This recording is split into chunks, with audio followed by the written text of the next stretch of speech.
जहां एक और देश भर में दिवाली का पर्व हर्षोल्लास से मनाया जा रहा है, वहीं नागपुर में कांग्रेस कार्यकर्ताओं और समर्थकों ने प्रशासन के खिलाफ जोरदार विरोध प्रदर्शन किया। शहर के विभिन्न इलाकों से बड़ी संख्या में लोग इस आंदोलन में शामिल हुए। महाराष्ट्र प्रदेश कांग्रेस समिति के महासचिव केतन ठाकरे ने इस मौके पर कहा कि ये भीड़ इस बात का प्रमाण है कि नागपुर के लोग अब प्रशासन की नाकामी और मनमानी से परेशान हो चुके हैं। उन्होंने आरोप लगाया कि शहर की बुनियादी सुविधाएं पूरी तरह से चरमराई हुई है। पानी की किल्लत, सड़कों की खराब हालत और सफाई व्यवस्था पूरी तरह से ध्वस्त हो चुकी है।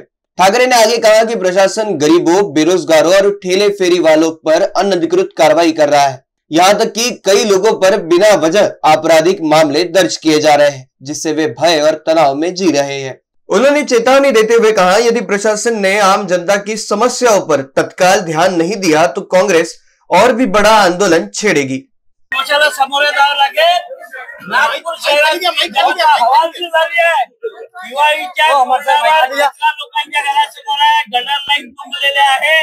अमृत योजनेमध्ये ज्या लाईट टाकल्या त्या खोदल्या लोकांच्या घरात वीज संध्याची आहे। अशा रीतीनं मोठ्या बिल्डरांचं काम करणं, लहान माणसांना त्रास देणं नुसता भ्रष्टाचार या महानगरपालिकेमध्ये आहे।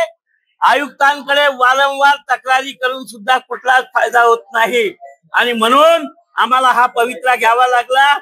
आज जर आयुक्तांनी याच्यावर निर्णय घेतला नाही आणि केला तर उद्या लक्ष्मीपूजनाच्या दिवशी त्यांच्या घरात शहरातला कचरा नेऊन टाकण्याचं काम आम्ही करू।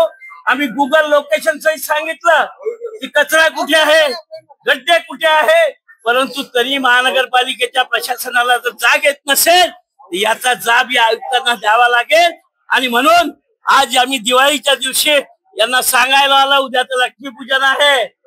जर शहरातली व्यवस्था 24 तासात सुधारवली नाही, गुंडागर्दी यांचा हरीश राऊत नावाचा अतिक्रमणचा अधिकारी गरीब ठेलेवाल्यांचे सामान जप्त करून खंडणी वसूल करतो, लोकांकडनं पैसे घेतो।